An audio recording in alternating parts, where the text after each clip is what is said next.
Hello, everyone, and welcome back to the Vedic Astrology Podcast. My name is Fiona Marks, and I'm happy to be here with you again. Today, we are having a look at what would Vedic astrology say to your 20-year-old self. This has come about because as a life coach, this is the time of year when I'm invited to speak to new students, new classes at universities and colleges around the world, and about getting the most out of the opportunity that they have in front of them. Maybe it might be about time management, project management, stress management, study life balance, Ayurveda and daily routines, meditation, yoga for stress, pranayama for studying. All of those are reasons why people approach a life coach during this transition to university. And of course, I also get asked to speak about the Myers-Briggs personality type indicator, about MBTI, and sometimes I even get invited to speak about Vedic astrology. So what would Vedic astrology say to your 20-year-old self? Wherever you are in your life now, is there something that you would have liked to have known then that you've had to learn the hard way? And is there really any other way to learn? Why don't you pause the podcast now and really reflect on this question, write down your answer, and then use it throughout the podcast today as a touchstone or a gauge of how useful astrology could have been, because I would love to hear your thoughts. I imagine for the average person on the street, the idea of a Vedic astrologer providing career advice or life advice to college students is frightening. We live in a society where astrology has been so defamed, denigrated, criticized, that it seems an outrageous and dangerous influence to expose these impressionable minds to such pseudoscience. But of course, it's really interesting to me because as I've been qualified in MBTI, the Myers-Briggs personality type indicator, for more than 20 years, and it's widely used to give career advice and recruit staff and establish effective teams. So what's the difference between Vedic astrology and MBTI, and why is one seen as credible and the other not? MBTI was developed by a brilliant mother and daughter team.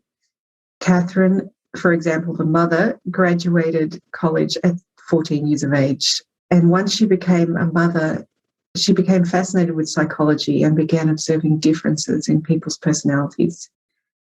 By chance, she stumbled upon a copy of Carl Jung's Psychological Types, and it clicked with her immediately. Some of the observations that she was making really fit with what she was reading about in Jung's work. And that was based on his clinical work and research. And this became the focus for her calling, finding questions that help sort people into one type or another. Her daughter joined in this work, and over decades they generated and refined hundreds of questions that eventually became their MBTI instrument that is used in 88% of Fortune 500 companies today. The MBTI is used in workplaces all over the world, and it has several strengths to offer in this area. Number one is that it's always focused on work, not on psychosis, not on understanding your entire psychology, just work. And this is because the genesis of the tool formed during those war years, during the Second World War, when thousands of women were entering the workforce, and the idea of an efficient tool that would give new recruits the right work from day one appealed to employers and bosses and governments alike. So the tool was always funneled through this filter of being applicable to sorting people into jobs. I guess the underlying idea embedded in the MBTI is that you will be efficient and enjoy a job that you are naturally good at. The other factor that makes it so useful in workplaces is that all of the MBTI types They're all good. There's no bad types. There's no unproductive employees. There's just people in the wrong jobs. So in that way, it's very affirming. Communicate about differences between each other in a team in a non-judgmental or more objective way. And while it has a lot of strengths, so much so that people are literally recruited and sorted into teams based on their type, it also has a lot of problems too. One is it's a self-select tool. You pick the answers you want. You choose them yourself. So it's not very objective. In fact, it's the opposite. By design, it is a subjective indicator. And this leads to one of its major criticisms, that your MBTI type changes over time. The results you get at 18 are probably going to be different from the results you get when you're 42 or when you're 65.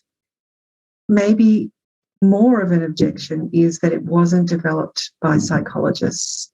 It's really not necessarily psychologically valid. Catherine and Isabel were amateurs. They were brilliant amateurs, but nevertheless, their model is not based on modern or academic theories of personality. And of course, just like astrology, MBTI is a pseudoscience. That is, it can't be disproved. And we talked all about that in episode 2 of the podcast, if you want to go back and refresh your memory about what is the definition of a pseudoscience. So given all of that, why is MBTI so popular in the corporate world? Why are people willing to accept the pseudoscience-ness of MBTI and not of astrology? One of the criticisms or rabbit holes that astrology gets pulled into all the time is, what is it based on? People object to thinking that Jupiter or a Mercury retrograde or any heavenly body could possibly have an effect on their personality or their career or their future. And I kind of really admire this about MBTI because it just dodges that question entirely. MBTI does not try in any way to explain why someone is ESTJ or an INFP, whether it's genetic, whether it's exposure, whether it's cultural, whether it's nurture, the type of education you have. It doesn't even go there. So I love that they just dodge that question entirely. And while MBTI might be good at pointing you in the right direction for your career and your learning style and how you solve problems, and I think MBTI really does help with these things because it's very affirming and it helps you value things in yourself that you might otherwise not realize are sought after skills in a particular industry. So it's very good at all that stuff. But it can't say anything about timing and how you will feel about that type of work that you're doing and where that career will fit into the rest of your life and how your work will change over time.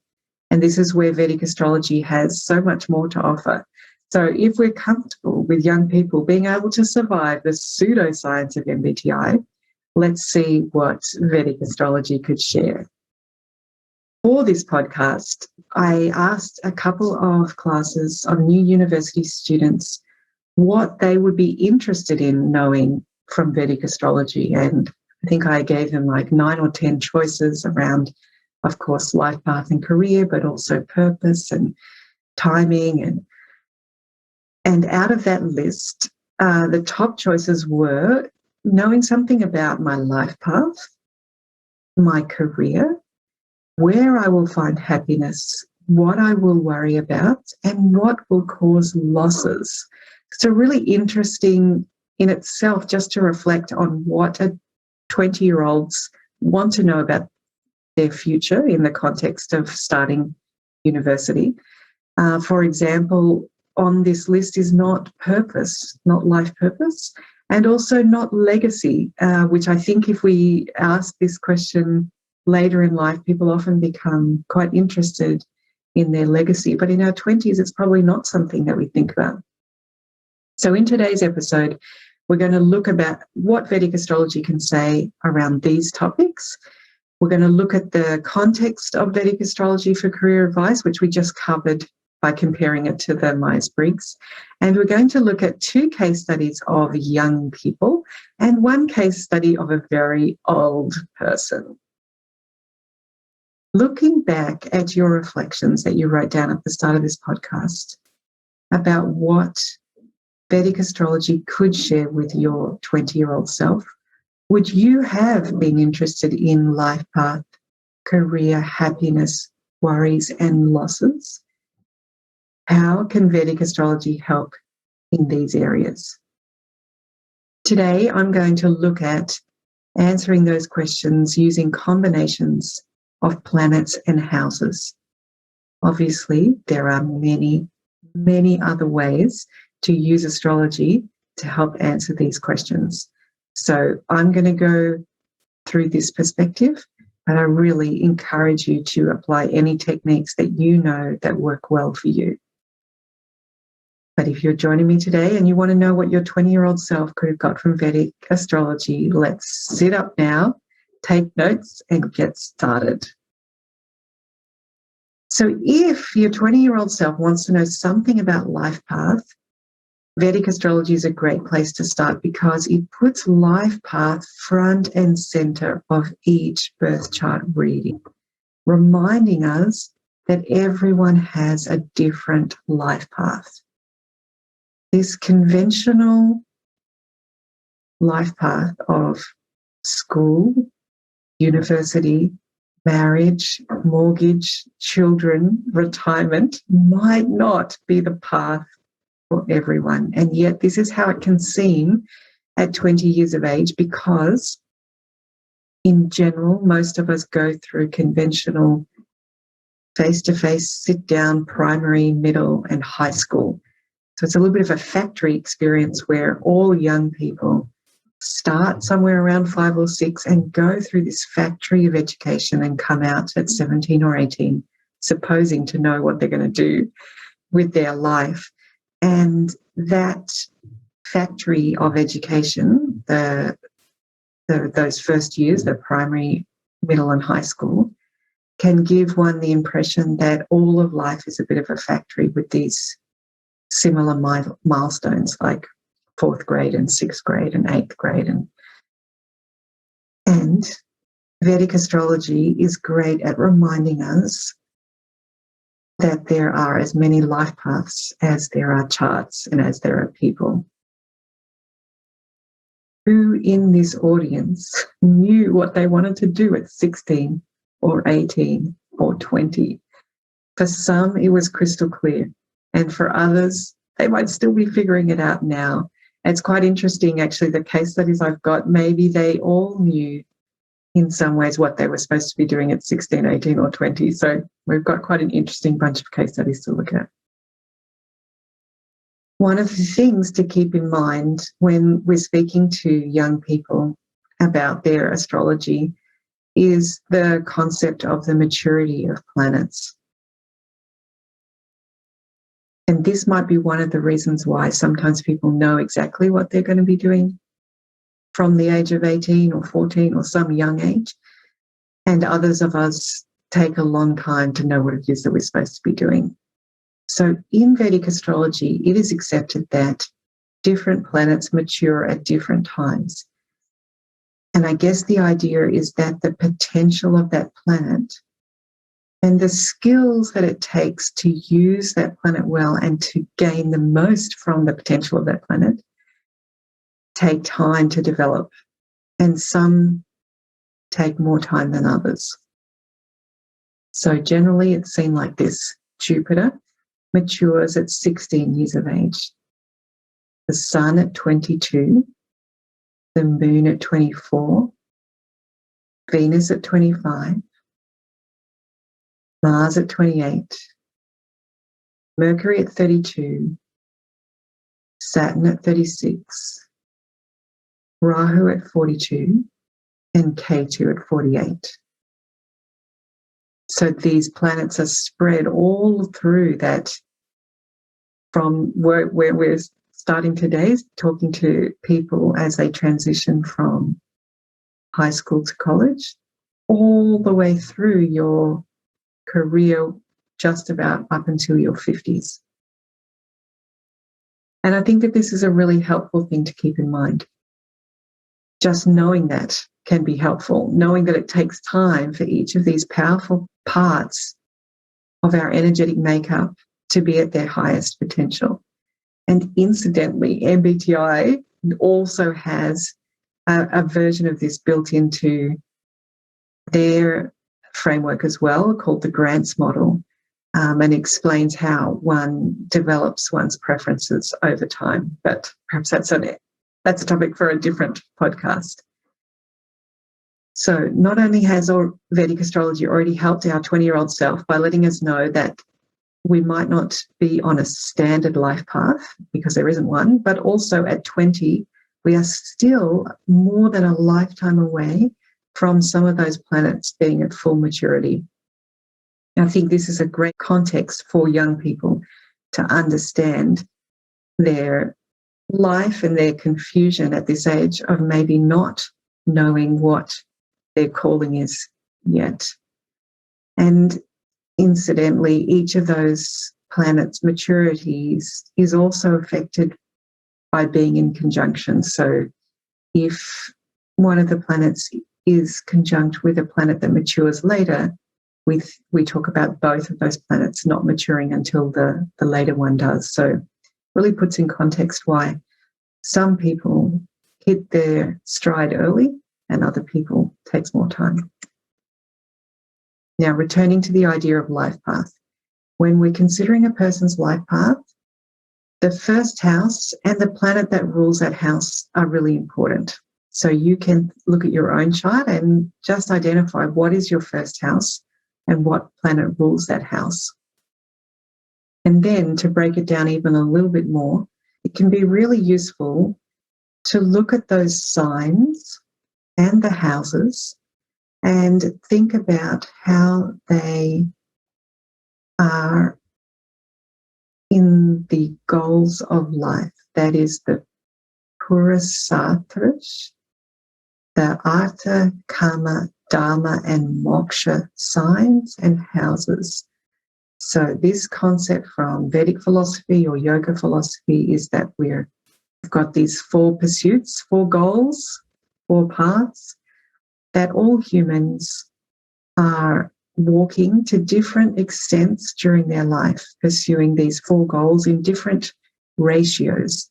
So when we talk about Artha as a goal, it's all of those things that we need to do to look after the physical manifestation of being in a body. There's things like earning money, having a roof over your head, having the things that allow the security for you to continue being here on the planet. So they're very important material needs that we're responsible for, that we work for, that we must do those jobs in order to maintain the body.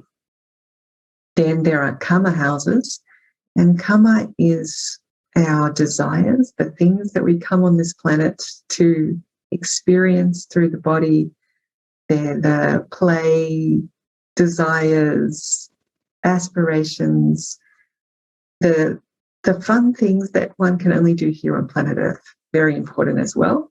And then we have the Dharma houses and signs, which are in some ways our duties, what we must do in order to feel at one with ourselves, with life.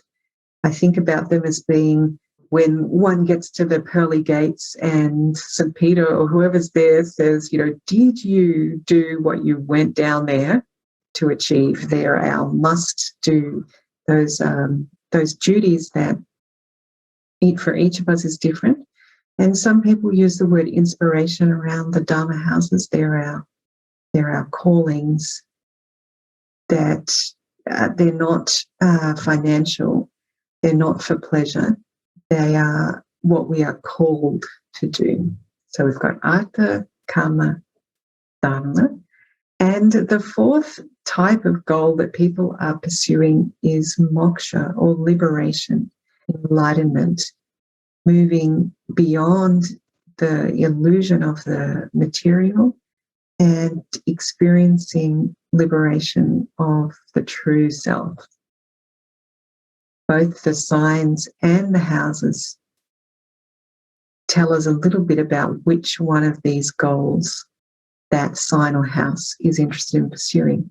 And this can be really useful when you want to understand something about your life path. You can immediately check which one of these goals is relevant to the sign of your first house and to wherever the planet that rules your first house is now located.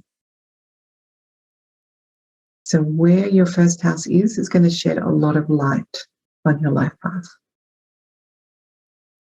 And where the planet goes is also going to be important, because if it's the same, we really get that resonating. For example, if it's the first house is in Aries, then we know that the sign of Aries is a Dharma sign. It's got that inspiration, duty, energy. And if Mars, which rules that planet, has gone into Leo, for example, another Dharma house, then we know that this person is really going to be driven around their calling and what they feel pulled, impelled, what they must do here in this lifetime. However, of course, they could be different, providing balancing or conflicting indicators. So there are a million things that we could look at in terms of life path, but to keep it simple for a 1-hour podcast, let's focus on just looking at those indicators for the first house. And then the second area that students said that they would be interested in understanding what Vedic astrology could share was around career. And just like we did with the first house, we can use the same approach with the 10th house. The 10th house is the house of karma and activity. The 10th house is that very visible, top of the sky house, and it is seen as the activity that we do outside of the home. It's our most public activity. It's what we're known for. What goal is the sign of that 10th house? Is it a karma, an artha, a dharma, or a moksha? And the planet that rules that 10th house, where has it gone in the chart and what can that tell us? And then we can begin saying, is that a match for the first house? And it might tell us a little bit depending on when each of those planets mature. It might tell us about which of those is going to feel more competent, or we're going to have a stronger potential with earlier in our life. Beautifully, the next thing that students showed interest in was happiness. And I love how Vedic astrology makes it so clear that happiness is a completely separate thing to wealth, to love, to work, to fame. It's its own thing. And you can see it in the chart. How my 20-year-old self would have loved to know where to look for that. So in astrology, in Vedic astrology, we think of the 4th house as giving us information about contentment and inner peace, about our happiness. We want to know what sign that is, therefore what goal it's pursuing. We also want to know where that planet, who owns that, goes, when does it mature, who is it with. And another area that we could look at for happiness, we could just scan the Vargas a little bit at this point, because if one has a really strong Rashi chart, birth chart, with many good factors, good indicators, good placements, one might feel less than happy if the Varga charts are actually not as good as that Rashi chart, because it's like having the most beautiful tree, beautiful, strong tree that doesn't produce very much fruit, or that the fruit that it produces is unreliable or small or doesn't ripen at all. And conversely, the opposite. If someone's Rashi chart is weak in areas, but then the Varga charts are strong, that person might feel happy because their expectation, they feel like they've got a bit this weedy tree, it's just not the strongest tree on the block or in the orchard, but everybody loves the fruit that comes from that tree. So I think that feeds into happiness as well. And then I thought these last two things were really interesting, that these very wise students were asking, what am I going to worry about? What will preoccupy me? And for this, the third house can be an invaluable place to look. It's about what occupies the mind, our hobbies, our interests and distractions. So the same thing, we want to know what planet is the owner of the third house. And it can be really handy to look at what other house that planet rules, because for most ascendants, our planets end up ruling two houses. Depends exactly where your ascendant sign is, but often you'll end up ruling two houses. For example, if your ascendant is in Aries or Libra, the planet that rules your third house is also going to rule your sixth house. So Aries and Libra might think about and worry about, become preoccupied about sixth house things such as obstacles and debts and complications and their daily practices. Whereas for Taurus and Gemini, the third house is its own indicator, because for Taurus, it's ruled by the moon that only rules one house. For Gemini, it's ruled by the sun. And therefore, Taurus might think about moon types of things, emotions, and Geminis might think about sun types of things, about leaderships and authorities and structures in that way, sun types of things. For Cancer and Capricorn, the third ruler also rules the 12th. So one can often worry about losses. And that's interesting because the students wanted to know also about losses. So I think it's really interesting. We'll see how many Cancer and Capricorns we have there. For Leo, Aquarius, the third is also ruling the 10th. So Leo and Aquarius can worry about work and their status. Virgo and Pisces, it's ruled the 3rd and the 8th. So it's kind of a challenging combination because the 8th is so changeable. And we can worry about the unknown and change and transformation, death, all of that unknown occult type of thoughts can preoccupy the mind. And then in Sagittarius, we have the third lord also ruling the 2nd. So then can worry about finances and nourishment and resources. And we want to know what is the state of this planet, because it's going to tell us a lot about whether we worry or not. If that planet is in a difficult situation, a bit unbalanced, a bit stretched, it's obviously going to be more likely to worry. So we'll go look at the 3rd house for that. And then for losses, the 12th house can be very insightful. We want to see what sign it is, who rules it, is it with any other planets? And it's probably good for us also to look at Saturn because it is that planet of losses. So now we have a summary of these main places in the chart to look to answer the questions of perhaps our or some 20-year-old selves. We're going to look at the 1st house for life path. We're going to keep the idea of maturity of planets in our mind, because with young people, it's really marked what's going on in their maturing of planets. We're going to look at the 10th house for career. We're going to look at the 4th house for happiness and a little dip into the Vargas. We're going to look at the 3rd house and any co-rulerships that it has for worries, and we're going to look at the 12th and Saturn for losses. Now, being as we don't have our classroom of students here today, we're going to take the opportunity to dive into some case studies. And before we begin, let's keep in mind, I am not the personal astrologer of any of these people. The birth times that I have could be entirely wrong. So as we head into these case studies, we want to remember that we don't actually know these people personally. We don't know their birth times.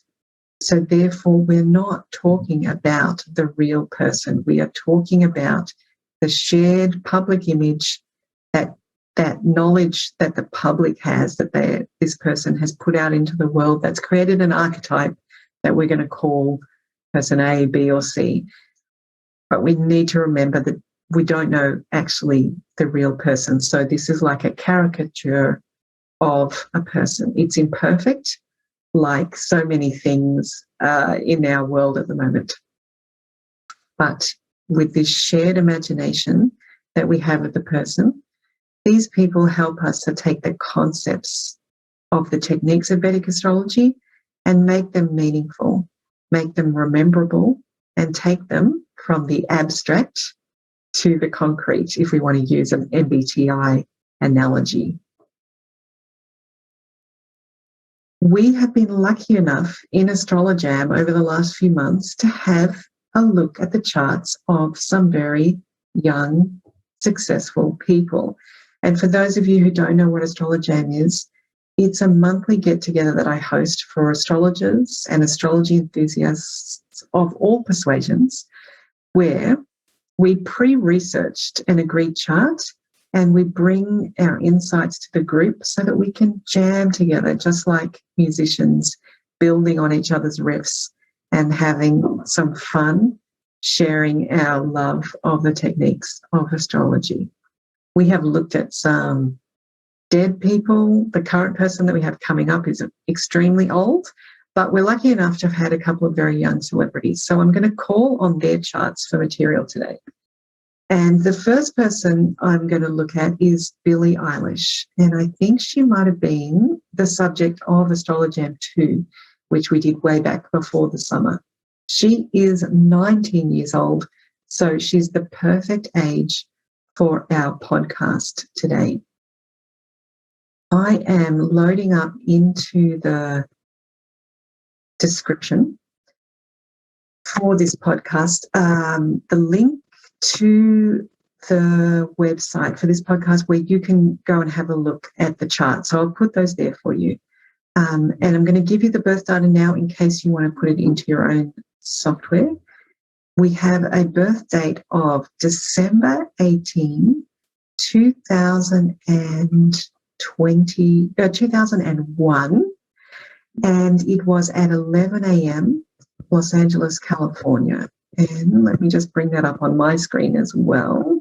We should be looking at a chart with a Pisces ascendant, with Mars on the ascendant in the first house, Aries is the second house, Taurus is the third house. We have Gemini as the fourth house with Saturn and Rahu, and Cancer as the fifth house with Jupiter. Then Leo is the sixth house, Virgo, seventh house, Libra, eighth house, Scorpio, ninth house. In the 10th house, we have Venus, the Sun, and Ketu, all in Sagittarius. We have Capricorn as the 11th house with Mercury. And we have Aquarius, the 12th house, with the Moon. Let's have a look at life path for this chart. And what we can see straight away is that the first house is in Pisces. We know that Pisces is a water sign and a moksha sign. So there's going to be something ethereal and flowing and maybe transcendent about this person's life path. Now, Pisces is owned by Jupiter, and Jupiter in this chart has gone to the fifth house of Cancer, which is another water sign. another moksha sign. It happens to be where Jupiter is exalted. And not only that, it's only receiving Rashi aspect from a waxing moon, which is the owner of this sign. So we're seeing a lot of support, a lot of nice placements in this life path. And the other thing that we know is that Jupiter is the first planet to mature at 16 years of age. So putting all of those together, this is someone who's going to experience an exalted life path early in life. There's a lot of support for the flow of this placement. And let's straight away turn to career and then bring these two together, because if we look at the 10th house, we see that it is Sagittarius, and it is also ruled by Jupiter. So Jupiter, which is exalted in Cancer in this chart, it's the strongest in Shadbala in the chart. It's very assisted in Drikbala. It's got 48 points of Drikbala, and it's Rashi aspected by the moon. And in fact, we have a beautiful Raj Yoga here. We have the 10th Lord in the 5th house. And we also know from looking at the life path, we've got the 1st Lord in the 5th house. So this is exactly the kind of person that you are never going to see for career advice, because everything is going beautifully for life path and career for this person. We've got 2 moksha signs, and we've got 2 dharma goals also. So very a feeling of this person doing exactly what they've come here to do, and that supporting liberation. So this must feel great. She is inspired. Her life path and her career are aligned. They're exalted, and by luck, because it's Jupiter, they've matured early. So even though this person is 19 years old, she's able to get the full potential out of this placement because the planet is ready to give all of that so early. And let's not forget that the moon rules music. So we've got this beautiful Raja Yoga happening in the sign of the moon with Rashi aspects from the moon. So everything lining up beautifully here, pointing to the fact that this person's never going to need a career counselor. And what about happiness for this person? We want to go look at the 4th house. In this chart, it's Gemini. That's a karma sign, a sign of desires. And the ruler of the 4th house is Mercury, and it is also in a karma house. It's in the 11th house. And we know that the 11th house is also a house that gets better over time. So there are some very good indicators around happiness there, that following her desires is indicated here. However, we do have to point out that in the 4th house, we have Saturn and Rahu. And this combination, when Saturn and Rahu are conjunct, makes for a lot of fear and risk-taking in the same house. So Saturn doesn't want to take any risks. Rahu, is just wants to jump out of every plane, parachute or not. And they're kind of like push-pull in the same house. And they're both late maturing. So Rahu is going to hold back Saturn there well into the beginning of the 40s. So this is something that the person may feel that it's going to take time to learn how to work with these energies in order to feel happy. Might be something, there's a lot of freedom and ease early on unlike what we saw with the life path and the career that was just so full of grace. In terms of the Vargas, the D10 is doing really well. All of the dignities are better than in the D1, so this person may feel also really happy with her success in work, that it is something that she feels called to do and inspired to do, and it also gives a lot of fruit. In terms of what the person may worry about, we can look at the third house, which in this case is Taurus. Taurus is owned by Venus, and Venus rules the 8th house of sudden changes, of death, the occult, of transformation. So we talked earlier about that this is in some ways a little difficult combination when a planet rules both the 3rd and the 8th. And then on top of that, it's gone into the 10th house, where Venus is being shamed in a large Charyavashta by the Sun. So you may feel like her own tastes must be sacrificed for the greatness that she's trying to achieve. And she may worry about the good things that she has in her life that may feel concerning to her, not something that feels comfortable, maybe some shame around that. So there's a little bit destabilizing here in the worries. And this is what's really great to keep in mind, that someone can have a wonderful Raj Yoga, and she does, and she has really taken that to an amazing success of her inspiration, of her voice. Wonderful, wonderful thing. But she may still have some challenges around happiness, we talked about with the Saturn Rahu situation, and also here she may worry about those unknowns and about whether she deserves all of these things, whether one should feel comfortable with this level of success. So even those of us with the best charts doesn't mean there aren't areas that are also concerning. And finally, losses for this house is the 12th house is in Aquarius. And we have Aquarius ruled by Saturn. We know that Saturn is linked to losses. When it's in the 4th, it's connected to the heart and the emotions. Saturn in this chart is low in Ayana Bala, and it makes the person feel really hurt when conflict or adversity happens.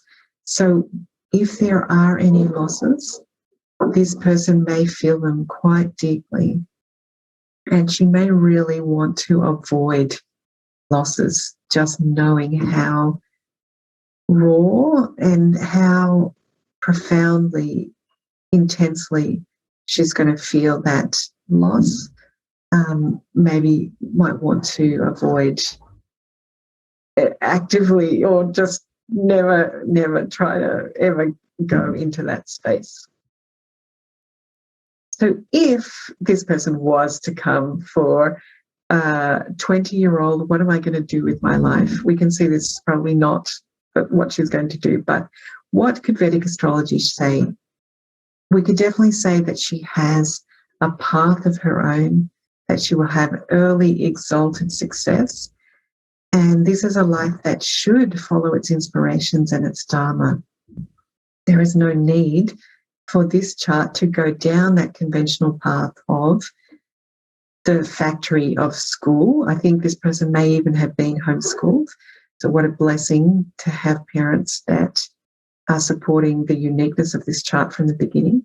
But if they were, can you imagine, being told you must go to university and you must, get some conventional job and some security? It's just not the right template for this kind of life. There's great success and fame guaranteed by that beautiful Jupiter with a good D10, but the person may worry about their own good fortune. They might feel ashamed of their blessings, and their happiness is restrained or marred by the involvement of Saturn in the 4th and as the 12th Lord. She also has a malefic on the ascendant which makes the path a little bit more difficult. And with Rahu on the 4th, this is not someone who finds happiness, that is unbridled happiness and joy, an easy thing. There is a heart here that is very vulnerable to deep pain and could be guarded. 3 of the planets are with nodes, and that delays the maturation to 42 years of age or 48 years of age. So the life path, career part of this chart is likely to soar from an early age, but other things might take time.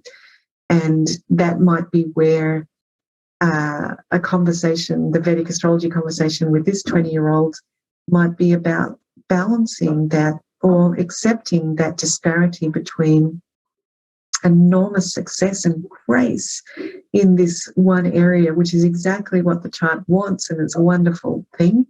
And at the same time, those inner experiences, those inner doubts, demons, the need to protect the heart. This conversation might help the person see that both of those things exist at the same time, and that over time they will mature and they will feel like something that can be harnessed and usefully utilized, even though right now those more inner areas perhaps don't feel that they are connected to this stunning grace. Let's have a look at a second chart to see how different people's lives can be. Because the next chart I'd like to look at is another young person. It is Naomi Osaka, the tennis player. This is definitely a hypothetical case study because we don't know a birth time for Naomi Osaka. We do know that she is 23 years of age, so she's right in the age range of our imaginary what would Vedic astrology say to a 20-year-old. And just like Billie Eilish, she's achieved success at a young age. But what would Vedic astrology say if she was asking for life direction advice? And how would it be different to Billie Eilish? So, as we said, we don't have a published birth time for Naomi Osaka. And this makes it even more of a hypothetical case study. However, we looked at this chart for our most recent Astrolojam. We all got together and came up with an estimate. And so you can go down to the webpage and connect to the diagram there, or you can put into your software October 16, 1997 at any time around 3 a.m. in Osaka, Japan. And that will give us a Virgo ascendant. So in our imaginary case study here, what do we know about Virgo in terms of its goals? It is an Artha sign. It is about hard work. The life path of this person involves hard work. And Virgo is ruled by Mercury. And Mercury in this chart also goes into an Artha house, the second house. That reminds me that I have not spoken to you about the layout of this chart, so I apologize.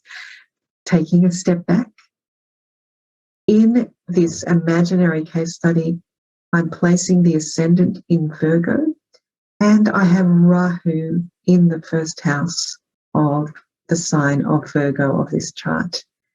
The second house is in Libra, where I have also Mercury and the Sun in the second house. The third house is Scorpio. The fourth house is Sagittarius, and I have Venus and Mars there together.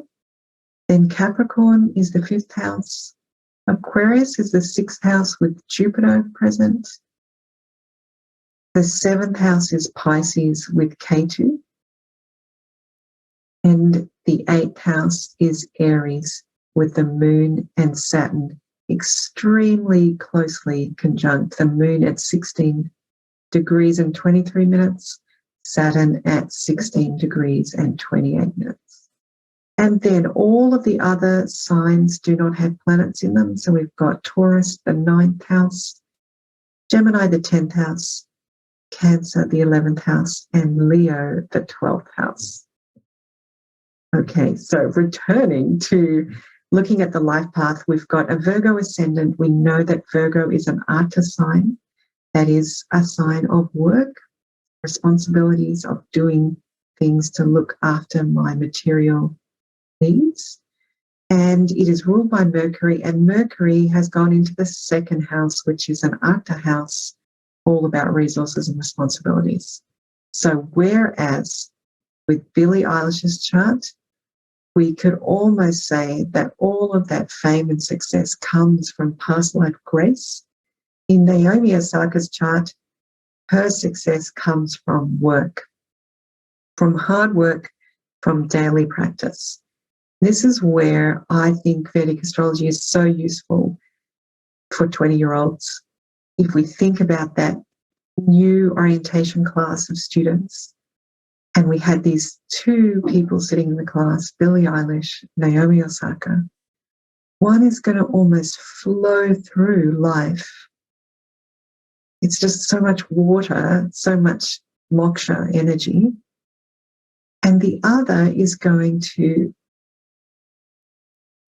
really apply herself to daily work and attention, hard work. These two women are successful. They are living their life to the full.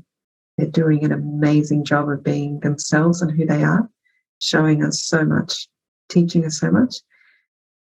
And yet they've got completely different drives that are at this innate level of the chart.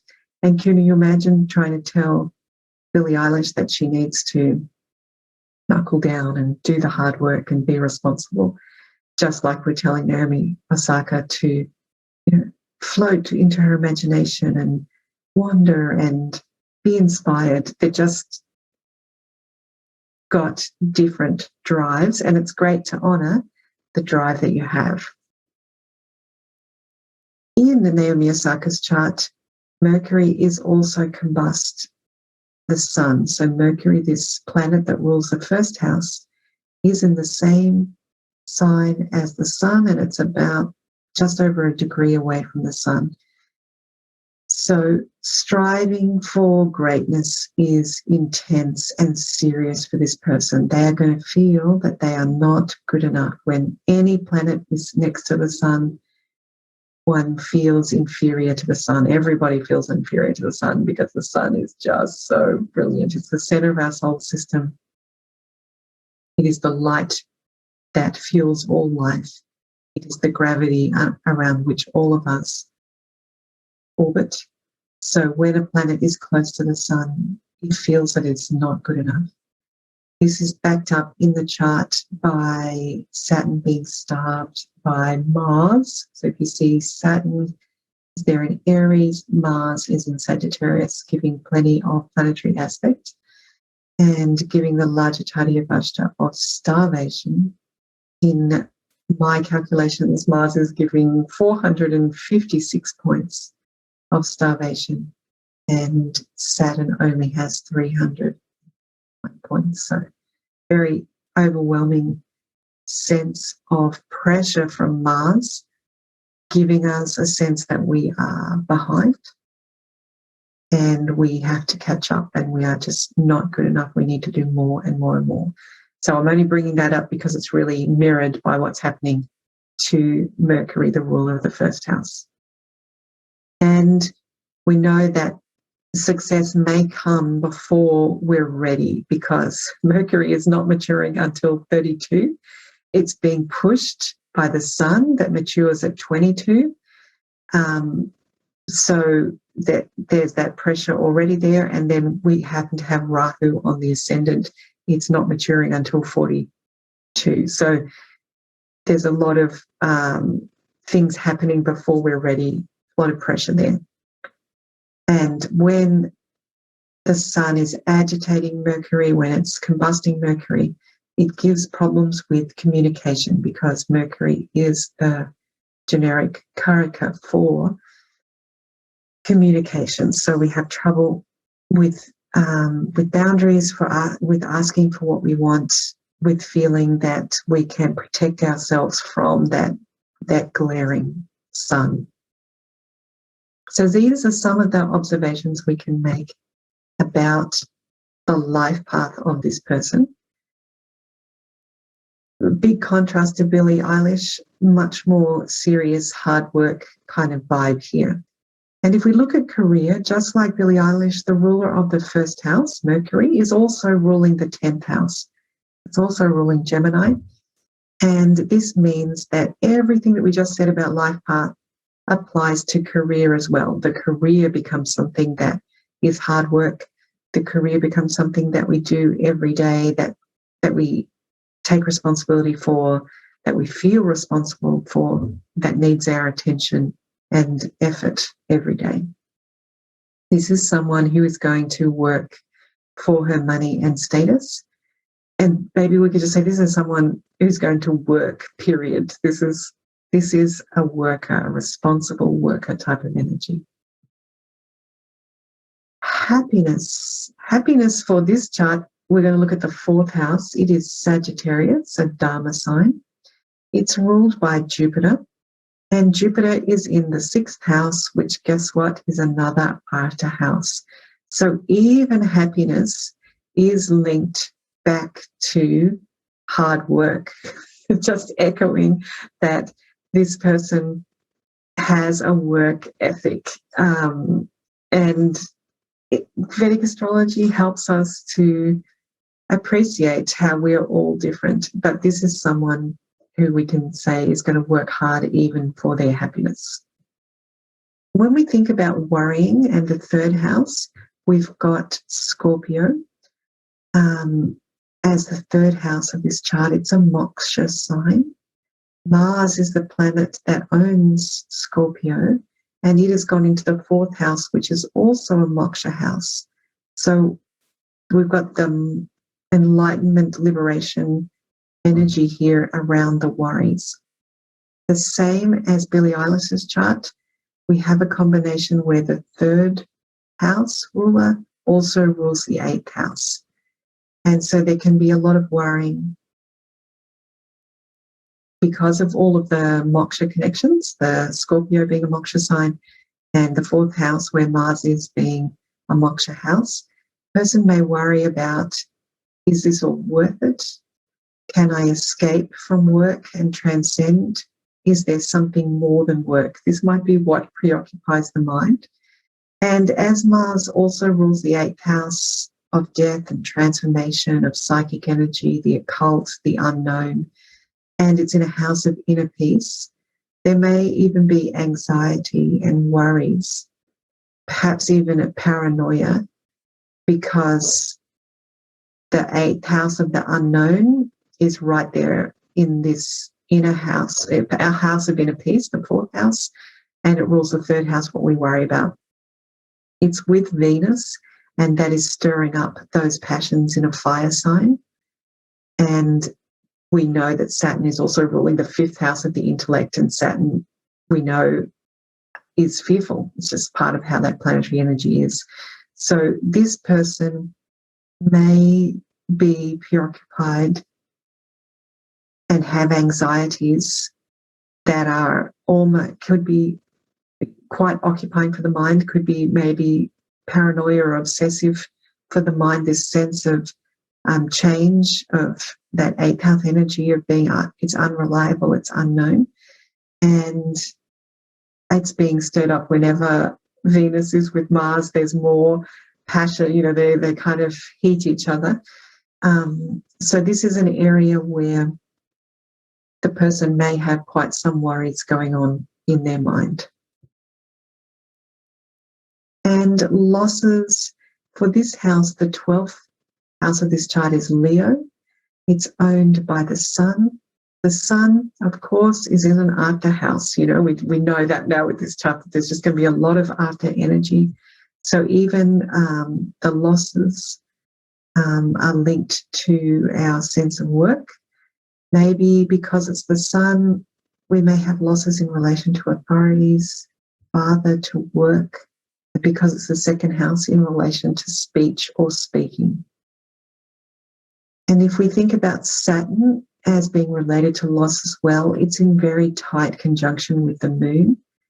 The moon and Saturn are both in the 8th house of death and change and transformation. So the emotions could be very heavy and depressing and morose around change. In summary, for Naomi Osaka, what can we say if this person is in that room in her 20s, thinking, how do I get the most out of my life, out of this opportunity? So we definitely know that this person will achieve success through hard work. And that's great, because sometimes people say, you know, be in your bliss, or do what you love and you'll never work a day in your life. And for this kind of chart where we see so much Arthur energy, this is someone who's going to work, and they're going to work hard, and that's their energetic footprint, or I don't know, template, blueprint. So this is a great thing for this kind of person to be working hard. That is exactly in the flow for them, even though for another person, perhaps more the Billie Eilish type of person, that person does follow their bliss and just do what flows naturally, and that's how they succeed. So it's great to recognize what path you're on and how you're going to approach that path, and don't give yourself a hard time for that, and don't try to be on someone else's path. So this person's going to work hard. That's what we know. We know that her life path is going to be unusual and unexpected because we have Rahu on that first house. And with Rahu on the first house, it's going to make it hard for people to know how to read her, and for them to know how to classify her. And she'll be a mystery to others, as well as she'll be a mystery to herself. So that advice that we give to the 20-year-old is embrace that is a feature of your life, and go with it, work with it. There's a lot of working in this chart. We've got the first Lord in the second house, the 10th Lord in the second house, the Lord of Happiness in the 6th house of work, the partnership and business is in the 6th house of work, and the 12th Lord is also in the second house. There's a lot of heaviness in this chart as well, because we've got that 4th Lord of Happiness is in the 6th house, and we've got the Sun and Moon very closely conjunct, giving that heavy emotional energy. That might make her want to worry about escaping and transcending, but that will seem impossible with all of this heaviness. She still might daydream about it. And thinking about liberation is not linked to her work. Her work is not leading her towards liberation or peace. So we could say to this person, be gentle with yourself. Don't worry about being great. Explore the mystery of yourself. Don't look to work for fulfillment, and it will take time for you to find your true path. And because we know this imaginary person, Naomi Osaka, we might even postulate that the success that she's having now might not be what she does with the whole of her life. Okay, so 2 very interesting case studies of different young people. And let's have a look now at a completely different age range. Let's look at Prince Charles. We've had 2 young people, but what about someone who's been waiting to start their career for more than 50 years? Prince Charles, the birth details are November 14th, 1948 at 21:14, so 9:14 p.m. in London, United Kingdom. And that chart will give us a Leo ascendant. So the first house is Leo. The second house is Virgo, and we have Saturn in the second house. The third house is Libra. We have Venus in its own home in Libra. Then in the 4th house of Scorpio, we have Sun, Mercury, Ketu. So we know we've got a shamed Lajatati Avasha there in Scorpio, the 4th house. In the 5th house of Sagittarius, we have Jupiter and Mars. Then Capricorn is our 6th house, Aquarius the 7th house, Pisces the 8th house, Aries the 9th house. And then in Taurus, exalted, we have the Moon and Rahu. In Taurus, the 10th house of this chart. The 11th house is Gemini and the 12th house is Cancer. This chart is a Leo ascendant, so it's a good start for a king, right? Leo is a Dharma house. That is the things that one must do. There's a whole lot of duty when one is born into a royal lineage. And Leo is ruled by the sun. And the sun in this chart is in the 4th house of Scorpio. Now, this should be a Raja Yoga, right? It's a trinal lord. That's the first house lord, is both trinal and an angular. And it's in an angular house, the 4th house. So if we think back to Billie Eilish, she had the first lord in the 5th house and the 10th lord in the 5th house. Beautiful Raja Yoga. This person has the first lord, trinal lord, in an angular house, the 4th house. So it should feel wonderful. But what do we find? We have Mercury, the 11th lord there. Mercury is ruling Gemini, the 11th house, and it is in the 4th house. And what do we know? One of those strange things about Vedic astrology, the 11th lord breaks a Raja Yoga. It is the yoga breaker. This person may feel all the potential that they should be happy. Their first lord is in the 4th house, so this should feel wonderful, and yet it doesn't. What I find when I speak to people who have Raja Yogas that are broken by the 11th lord, it's in their grasp. It's all there. They can feel it, but it will not come to fruition. So it's a very disappointing, unsatisfying experience.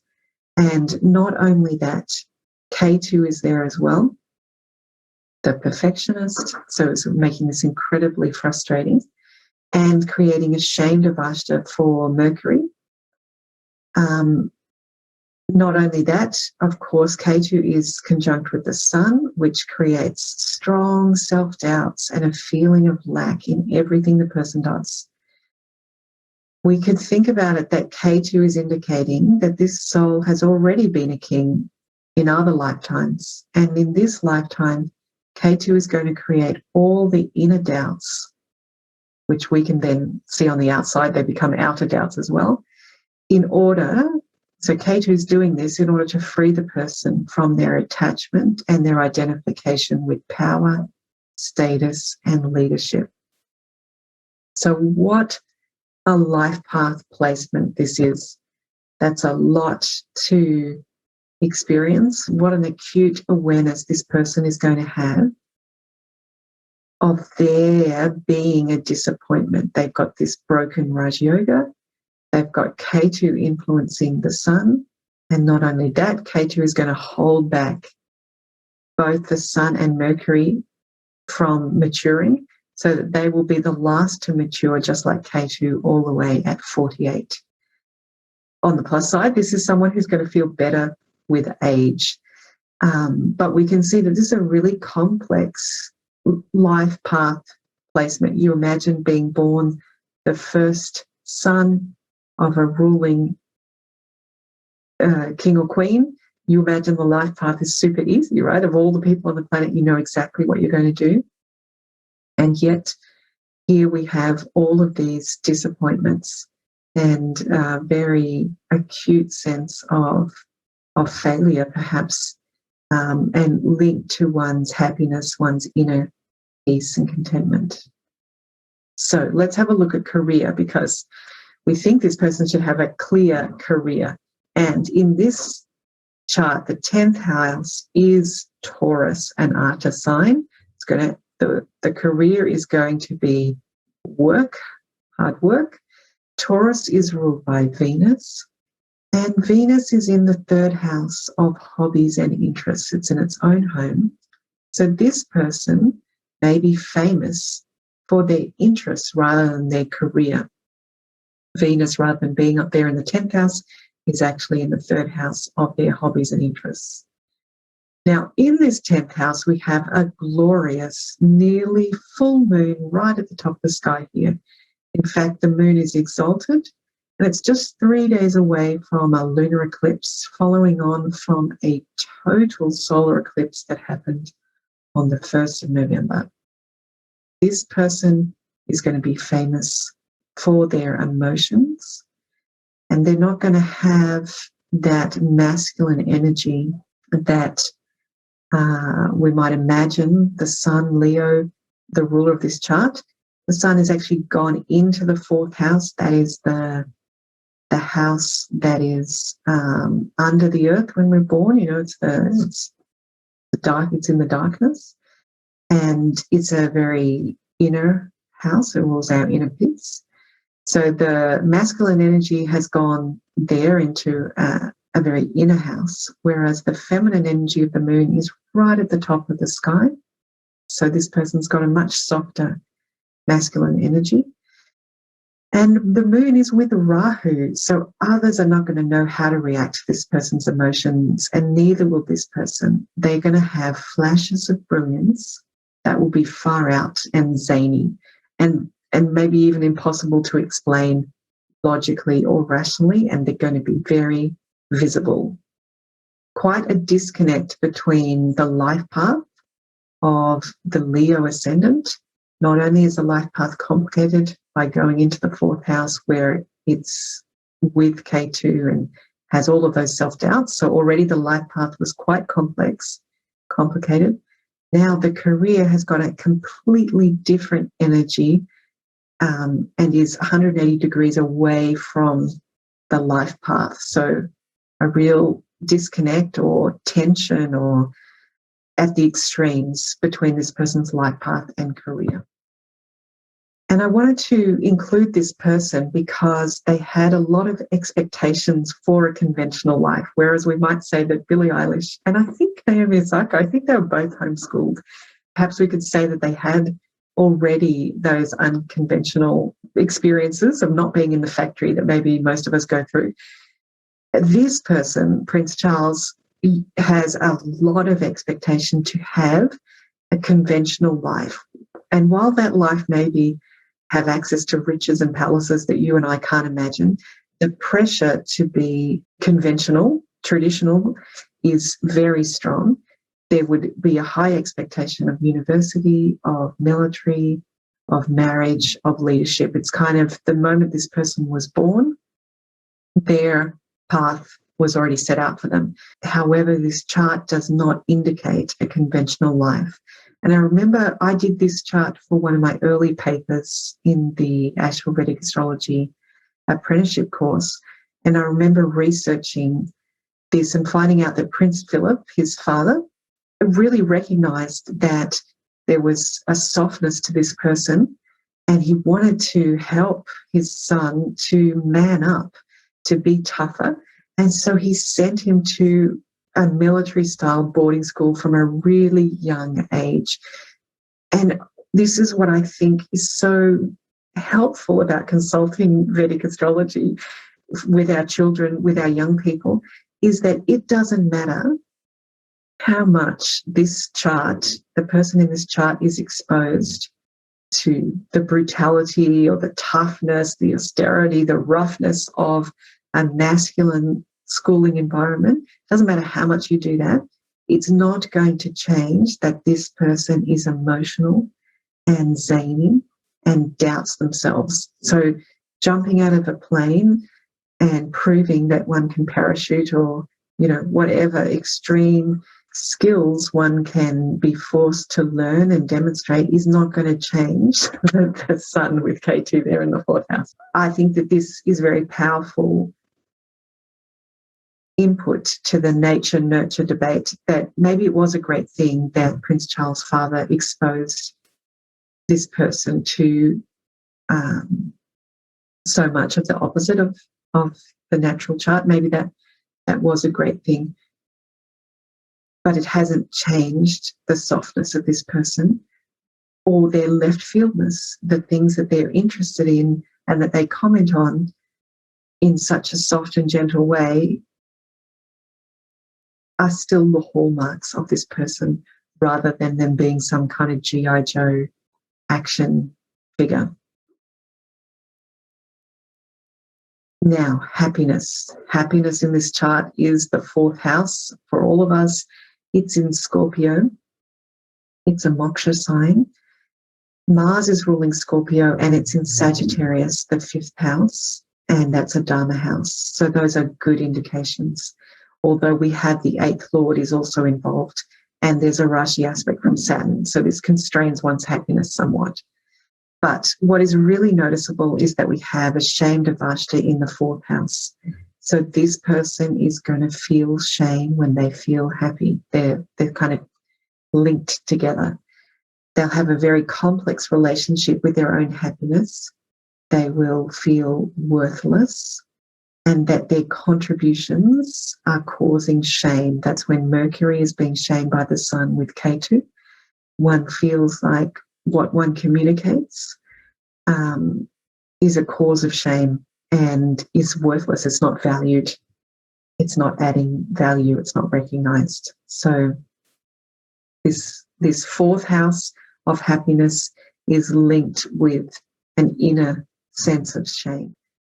In terms of worries, we're looking again at the 3rd house, Libra. It's ruled by Venus. Venus is actually in Libra, and the person will think about their hobbies and interests, which might be quite refined because they're Venus. And Libra is a karma sign, so the person may get to do what they want with their hobbies, be able to fulfill their desires around their interests. And they could be famous for that because Venus is also ruling the 10th house. They might also worry about their career and status and fame and their emotions. But doing anything about that career is going to be unfathomable because Rahu is there. So they're going to be very obsessed, interested, focused on that fame and status, but inept at being able to do anything about their career. And in terms of losses, the 12th house here is in Cancer. It's a moksha sign. The moon rules Cancer, and the moon is exalted with Rahu in the 10th house. So this person may be famous for their losses, and Princess Diana comes to mind for that, as does Lord Mountbatten, a very influential figure in the prince's younger life. And of course, this is a career, a 10th house, that cannot start without the loss of their mother. So it's a very unusual career, isn't it, that one has to lose not only one's mother, but the ruler in order to begin one's own career. So what would a Vedic astrologer say to Prince Charles at 20? I think that what would be useful to say is that your inner sense that you are the wrong shape or a very unusual shape for your job, that is validated by this chart. So your sense that your innate self is a very unusual shape for the job of a king, that is correct. And one has to trust that there's a reason for that. So find a way to be you, to be emotional, to be left field. Things are going to take time. We've got that node holding up the life path, right? We've got K2 holding up the maturity of the life path. So things are going to take time. You're going to disappoint a lot of people. Can you find a way to be at peace with that? Not trying to prove them wrong, but to be yourself, so that when you disappoint people, it's for being you and not for being someone that you are not. That's a huge life path to navigate. I think that's a very difficult life path. But this person is born into a unique role with a lot of expectations, and the chart is just set up for them. They're just a very different shape from those expectations. So I think there's going to be a lot of disappointment that people feel towards this person and that this person feels about themselves. But the best way is for this person to be themselves, because then at least you're disappointing them for being who you are, not who you're not. Don't let people try to make you conventional. Now, obviously, we would be saying this to someone in the 1960s, and it just was a time in life when there wasn't as much option to be unconventional as there is now. So we would give this advice. I don't know that there was anything that the person could have done with it, but there you go. You will be an unconventional king. And this chart is perhaps asking you to disidentify with those classic sun leadership things and work with that as a spiritual quest. What a deep quest that really is, even for all of us in the world, as we look at the way we treat the planet. All of that drive, that masculine energy, we really do need to balance now with the more sustainable female energy that this chart has in spades there. Beautiful, nearly full moon in the 10th house. So how can this person embrace the disidentifying with the sun as a very powerful spiritual quest, perhaps for all of us? So these are the pieces of advice we could give to Prince Charles's 20-year-old self. As we look back now over the whole of this podcast, we've had a wonderful chance to reminisce about our own self being 20, to think about what questions would we have been interested in. Would they have been life path, first house, career 10th house, happiness 4th house, and our worries in the 3rd and our losses in the 12th? As you reflect on what you've learned in your life by experience, what do you think can be of value to say to oneself at 20? And as we've looked at these very different birth charts, Billie Eilish, Naomi Osaka, Prince Charles, can we see how unique everyone's path is, how everyone has their own demons and obstacles that, regardless of the good fortune in the chart, they're also dealing with those darker sides. And Vedic astrology can help us see that the lightness and the darkness is happening at the same time, that they're part of the same person, and give us tips and indicators of how to integrate the light and the dark in our own chart. And as you reflect back on the question on the beginning of this podcast, what could Vedic astrology have said to your 20-year-old self? Do you also see those words of advice for the self? Was your life path clear and supported? Or did it take some twists and turns into some complicated jungles and forests? Was it aligned with your career?